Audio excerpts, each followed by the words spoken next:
The all-new E1 by Sculpfun coming up in today's video.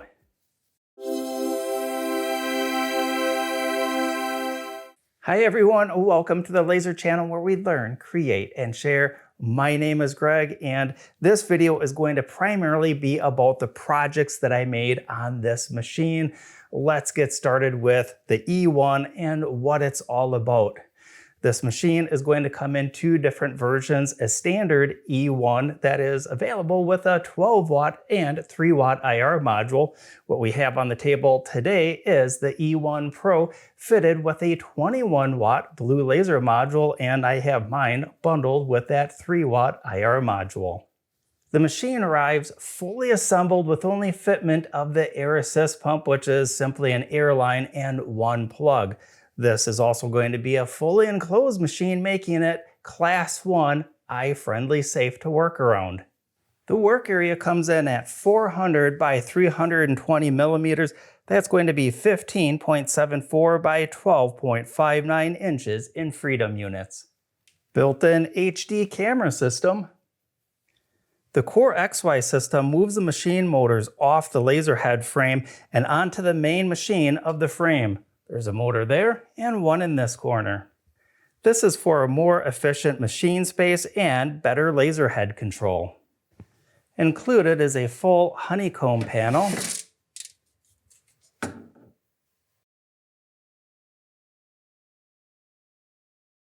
Software compatibility includes the free Sculpfun software, free laser gerbil, and paid light burn. And there's a full array of accessories already available for the machine, like a rotary unit, a smoke purifier, and leg extensions to raise the machine up to fit larger material. If you'd like to know more about the machine or any of the accessories, for your convenience, I'll have product links down in the video description. Now, as we saw earlier in the video, I made a whole bunch of projects prior to recording this video. This way, I get a good idea of how the machine performs, and I can start to create a list of things that I like and things that I don't like. I'm going to loop back to that list later on in the video, but first, let's go over some of the things I made. I also made some recordings of that to see the machine in action. The first project I wanted to do was going to be all cutting. I found this LED T-lantern, and this was perfect because it has all of this intricate cutting. If any of the cutting was off, it would definitely show up on this project, and everything turned out absolutely perfect. All the pieces fit together nice and tight, and I finished it off with a little bit of Danish oil. The next thing that I made is this really thick coffee coaster. These are really popular. I'm set up to sell these at a local coffee shop in the next city over, and these things, I tell you, sell like hotcakes. This is going to be about 3/8 of an inch thick, and the machine had no problems cutting it with 2 passes. Thicker material like this, I do tend to do multiple passes. I get a lot cleaner and deeper cutting. When I take a look at the engraving, everything turned out absolutely perfect. Continuing the theme of wood projects, don't worry, I've got some other materials coming up in just a second. This project I tried cutting out in one pass. I had a piece of test material. It cut cleanly through in just one pass, but when I grabbed another board, and wood being a natural material, they're different from board to board. In this one, I believe I ended up having to use 2 passes, which is no big deal. I actually had more problems with the wood material that I picked up from the Dollar Tree. As we can see in the video, the board was cracked about halfway through, so part of the tire here broke off and the frame broke in half while it was still being lasered out inside of the machine, but no worries. A little bit of Gorilla Glue came in and saved the day. I'll probably keep this one in the shop just as a keepsake, and maybe when somebody visits the studio, they can have this one to take home with them. And now it's time for the rock project. We can see by this one, you can faintly see the bird that I engraved on this. This is not an issue of the machine. This is more user error on my part. You know, I just grab these random rocks off of a beach when I'm on vacation or just down the road by the river. And some of these, especially when it has the speckled pattern, they don't really seem to engrave all that well. So we'll see that I grabbed a different rock that had more of a uniform finish and this one turned out so much better. In my search to find random things in the studio to engrave, I ran across a big bag of these bamboo garden stakes, so I grabbed a photo of a head of lettuce and engraved it on these. These are also big sellers at farmers markets and gift shops. I like to just simply engrave what vegetable is going to be planted in that row and make usually a variety pack of these. These two are also a big seller off of laser machines, just like the E1. And lastly, a carpenter's pencil. I engraved Sculpfun across here and got the perfect alignment by using the built-in camera system.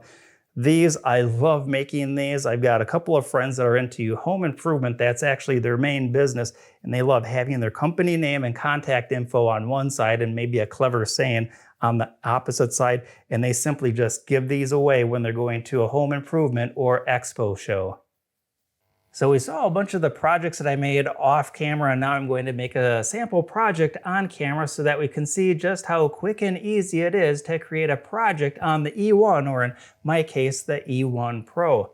The first thing I'm going to do is grab a piece of blank material and put that inside of the machine and secure it in place with some magnets. The material included with the machine is this laser quality 3mm bass plywood. I'll get that centered up within the work area of the machine, and I love this honeycomb. It is magnetic, so if you watched this channel before, you know I love securing my work material in place with these strip magnets.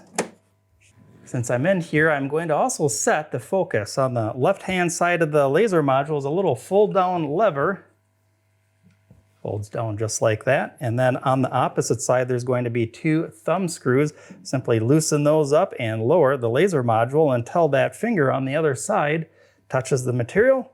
Tighten the 2 thumb screws and fold that lever back up, and we're ready to jump back into the computer. Inside Lightburn software, I have already set up and calibrated the camera on the machine using the included target dot. I mounted mine to another piece of 3mm bass plywood. This way, the target sheet stays nice and perfectly flat. This is one of the keys of getting a good calibration on a machine. We'll see that I already have a graphic loaded in. I've got the blue layer is going to be engraving and the red layer is going to be cutting, but first I need to know where to place this within the work area. For that, I'll navigate over to the camera tab and update the overlay, and that is going to show me exactly where the work material is that we just placed inside of the machine. I can grab all of this, and I think I will maybe put it in this back corner here. That way I maximize the rest of my material. Let's check out some of the basic settings that I'm using. I go over to cuts and layers, and for the fill layer, the engraving, I'm going to be going at 250mm per second at a max power of 65% with a line interval of 0.085, which is about 300 lines per inch. For the cut layer, I'm going to slow things down to 15 millimeters per second, max power at 90%. Only one pass, of course, is going to be needed for this thin material. And that's it. From here, I'm ready to hit the start button and start a sample project.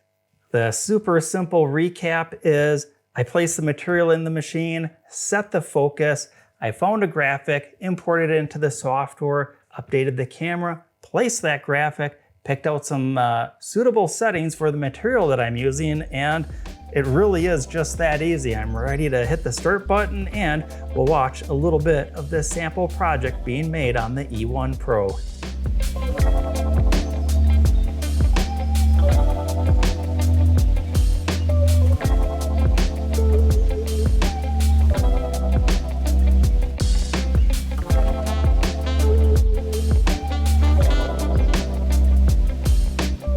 A little while later, and the project is all complete.